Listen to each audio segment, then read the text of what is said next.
ಸರ್ಕಾರ ಮಾತಾಡಿದೆ. ಚಿಕ್ಕಬಳ್ಳಾಪುರ ಅಂದರೆ ಇಡೀ ಜಿಲ್ಲೆಗೆ ಒಂದು ರೀತಿಯಾದಂಥ ವಾತಾವರಣ ಇರ್ತಕ್ಕಂಥದ್ದು. ಚಿಕ್ಕಬಳ್ಳಾಪುರದಲ್ಲಿ ಈಗಾಗಲೇ ಸಂಘಟನೆಯನ್ನು ಕಟ್ಟಿ ಬೆಳೆಸಿದ ಮುಂಚೂಣಿ ನಾಯಕರು ಬಹಳಷ್ಟು ಜನ ಚಳವಳಿಯಲ್ಲಿ ಬೆಳೆದು ಅವರು ಚೆನ್ನಾಗಿ ಮತ್ತು ಚಳವಳಿಯನ್ನೇ ತಮ್ಮ ನಾಯಕರುಗಳು ಇದ್ದಾರೆ. ಬಹಳಷ್ಟು ತ್ಯಾಗ ಮಾಡಿರ್ತಕ್ಕಂಥ ನಾಯಕರುಗಳು ನಮ್ಮ ಒಟ್ಟಿಗೆ ಇದ್ದಾರೆ.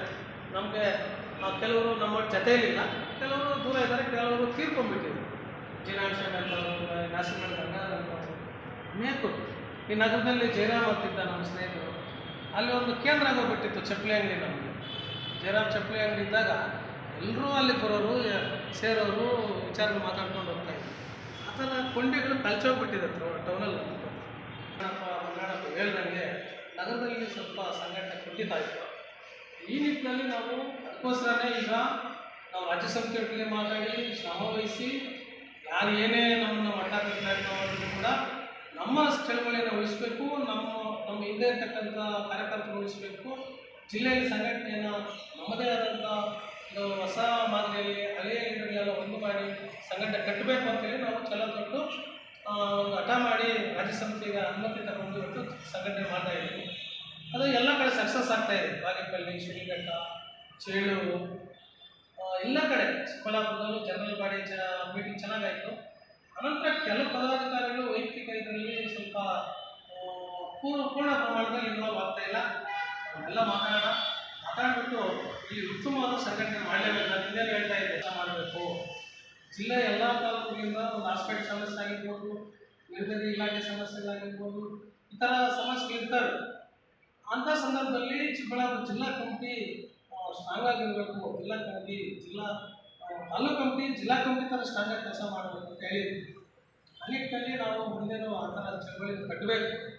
ಅದಕ್ಕೆ ಈಗಾಗಲೇ ಏನು ನಾವು ನಮಗೆ 3 ಹೋಬಳಿ ಬರ್ತವೆ, ನಂದಿ, ಕಸಬಾ, ಮಂಡಿಕಲ್.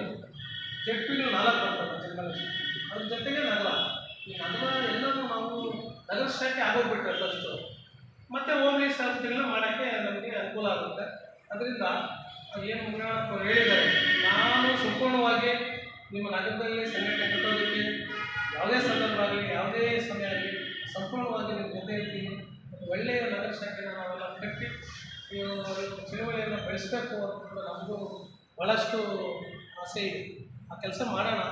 ಜೊತೆಗೆ ಯಾರ್ಯಾರು ಗೈರು ಹಾಜರಾಗಿದ್ದಾರೆ ಇವನ್ನೆಲ್ಲ ಕೂಡ ಮುಂದಿನ ಒಂದು ಸಭೆ, 1-2 ದಿವಸ ಸಭೆ ತಗೊಂಡು ಒಂದು ಸಭೆ ಮಾಡಿ ಒಂದು ಒಳ್ಳೆಯ ನಿರ್ಧಾರಗಳು ತಗೊಳ್ಳೋಣ.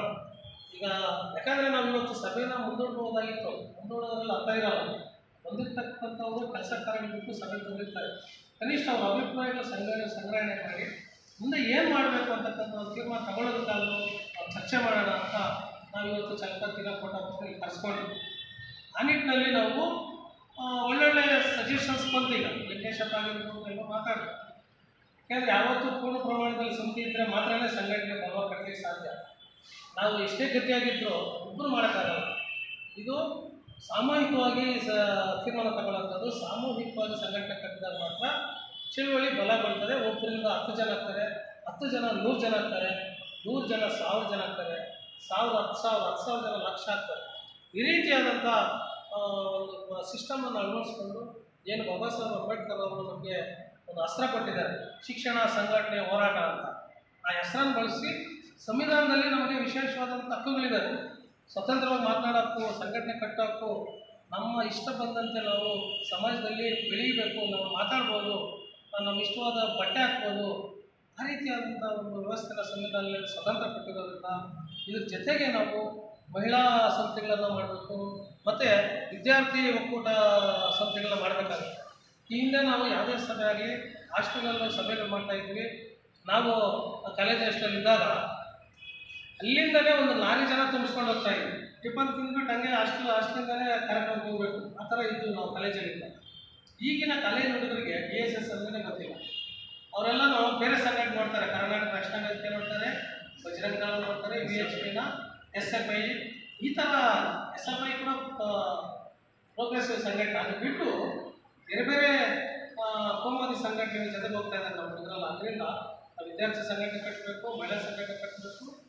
ಜೊತೆಗೆ ಏನು ಕಲ್ಸಂಗರ ಸಮಿತಿಯನ್ನು ಒಟ್ಟಾಗಿ ಬೆಳೆಸೋ ಕೆಲಸ ನಾವೆಲ್ಲ ಮಾಡೋಣ ಅಂತ ಎಲ್ಲ ವಿಚಾರದಲ್ಲೂ ನಾನು ಜಿಲ್ಲಾ ಸಂಸ್ಥೆಗೆ ಜೊತೆ ಇರ್ತೀನಿ, ಎಲ್ಲ ತಾಲೂಕುಗಳ ಜೊತೆ ಇರ್ತೀನಿ, ಚಿಕ್ಕಬಳ್ಳಾಪುರ ತಾಲೂಕು ಕೂಡ ಹೆಚ್ಚಿನ ಶ್ರಮ ವಹಿಸಿ ನಿಮ್ಮ ಜೊತೆ ಇರ್ತೀನಿ. ಜೊತೆಗೆ ಶಾಖೆ ಮಾಡಲಿಕ್ಕೂ ಕೂಡ ಹೋಬಳಿ ಶಾಖೆಗಳು ಮಾಡೋಕ್ಕೂ ಕೂಡ ನಾನು ಸಂಪೂರ್ಣವಾಗಿ ನಿಮ್ಮ ಜೊತೆಯಲ್ಲಿ ಇರ್ತೀನಿ.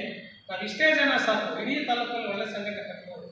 ಎಲ್ರಿಗೂ ಜನರಲ್ಲಿರುವ ವ್ಯಕ್ತಿಗಳು ಇಲ್ಲಿ ಇರೋದು, ಪ್ರತಿಯೊಬ್ಬರು ಕೂಡ ಅವ್ರದೇ ಆದ ಕ್ಷೇತ್ರದಲ್ಲಿ ಅವರು ಮಾಡೋ ಕೆಲಸಗಳಲ್ಲಿ ಎಲ್ಲರೂ ಜನರಲ್ಲಿ ಬೆರೆತು ಕೆಲಸ ಮಾಡೋಂಥ ವ್ಯಕ್ತಿಗಳು ನಾವು ಇದ್ದೀವಿ.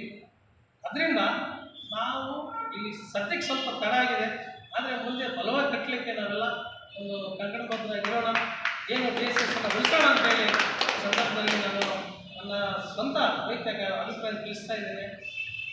ಒಟ್ಟಾರೆಯಾಗಿ ಚಳುವಳಿ ಕಟ್ಟಲಿಕ್ಕೆ ಸಂಪೂರ್ಣವಾಗಿ ತೊಡಸ್ಕೊಂಡು ನಿಮ್ಮ ಜೊತೆ ಇರೋಕ್ಕೆ ನಾನು ಸದಾ ಸಿದ್ಧವಾಗಿರ್ತೀನಿ ಅಂತ ಹೇಳ್ತಾ ಇದ್ದೀನಿ. ಈ ಅವಕಾಶ ಕೊಟ್ಟಿದ್ದಕ್ಕಾಗಿ ಜಿಲ್ಲಾ ಸಂಸ್ಥೆ ಹಾಗೂ ತಾಲೂಕು ಸಂಸ್ಥೆಗೆ ಜೈ ಭೀಮ್, ಜೈ ಭೀಮ್, ಜೈ ಭೀಮ್.